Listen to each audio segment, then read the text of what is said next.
And this is just one quote that I thought was simply extraordinary. He said and wrote, "It is safe to assume that no intelligent life outside our solar system has any possibility of visiting Earth anytime in the next 10,000 years."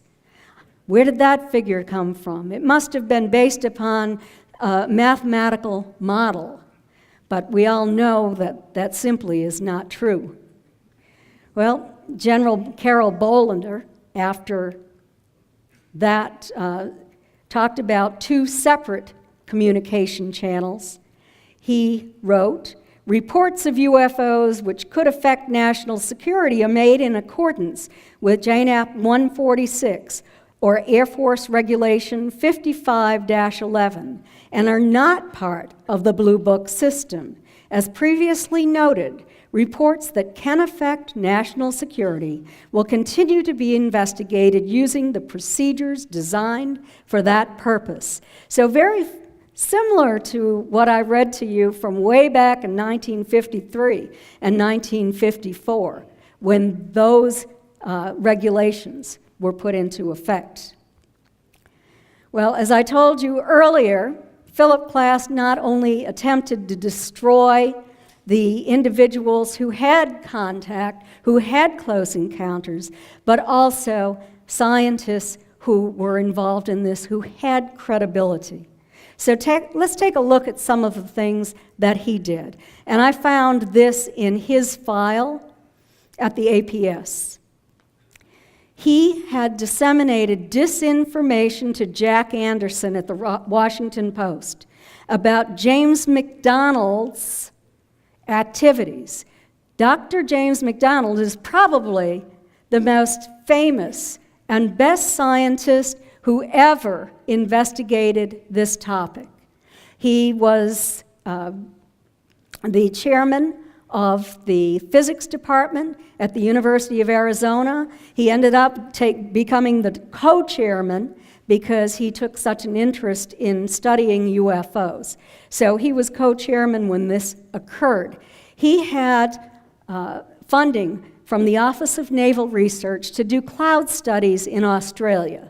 So when he went to Australia to do these cloud studies, he spent his spare time when he wasn't working at his job interviewing people who had UFO experiences in Australia. So what Philip Klass told Jack Anderson is that he had evidence that James McDonald was using Office of Naval Research funding inappropriately, that he was using it to fund his trip to Australia to interview people who had observed UFOs. It was a lie, and James McDonald was exonerated in the end. The only problem was that Philip Klass got his way, because Dr. McDonald never got another penny from the Office of Naval Research.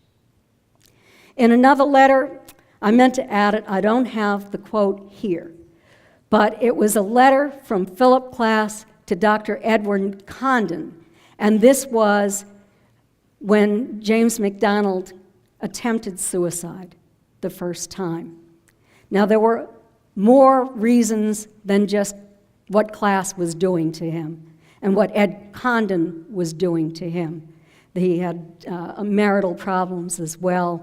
He was being laughed at by his peers. He'd lost his funding from the Office of Naval Research thanks to Philip Klass. But Philip Klass wrote to Edward Condon, "I had written to you before that I predicted that Jim McDonald would be on a psychiatrist's couch pretty soon. So I hold Klass responsible for a lot of the problems that Jim McDonald had, and I think it's a real tragedy."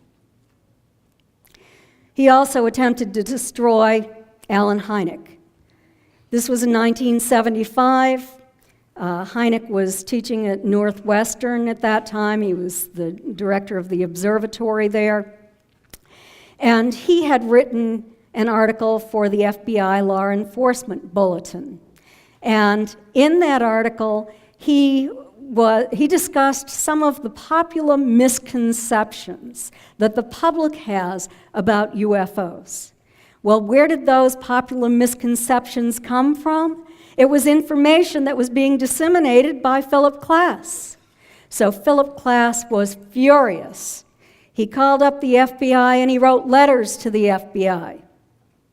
And this is what the FBI wrote, quote, "In strong terms laced with sarcasm, he said that Hynek is the spiritual leader of a vocal group of believers and kooks who claim we are being visited by extraterrestrial spaceships. The FBI has given its endorsement to a hoax that UFOs are of extraterrestrial origin and to a fraud, Dr. J. Allen Hynek." Well, what did the FBI do? And I'm very proud of the FBI for this. They wrote, quote, "Klass was informed that Hynek is a highly respected scientist, recognized by all creditable professionals in his field of expertise, who is affiliated with a leading university." And Klass responded, "He won't be for long."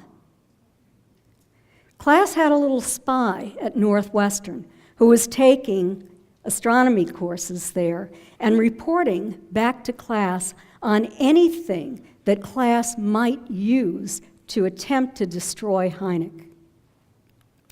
The FBI also wrote, "Klass's attempts to discredit Hynek are totally without foundation. Hynek could scarcely have any better scientific credentials. All of his writings and public statements that were examined prior to his publication disclose a meticulously objective and scientific view of the UFO phenomenon," close quote.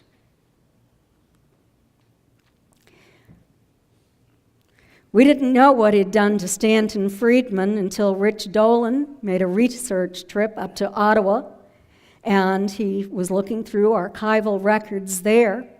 Klass had warned the Hertzberg Institute of Astrophysics National Research Council that there was a pariah coming to Canada. He said Stanton Friedman and his second wife were moving from California to Canada, and he made many disparaging remarks about Stanton. He said, Stan couldn't make enough money down in the United States, so he was looking for new ground where he could make more money. The real reason was that Stan's wife was from New Brunswick, Canada.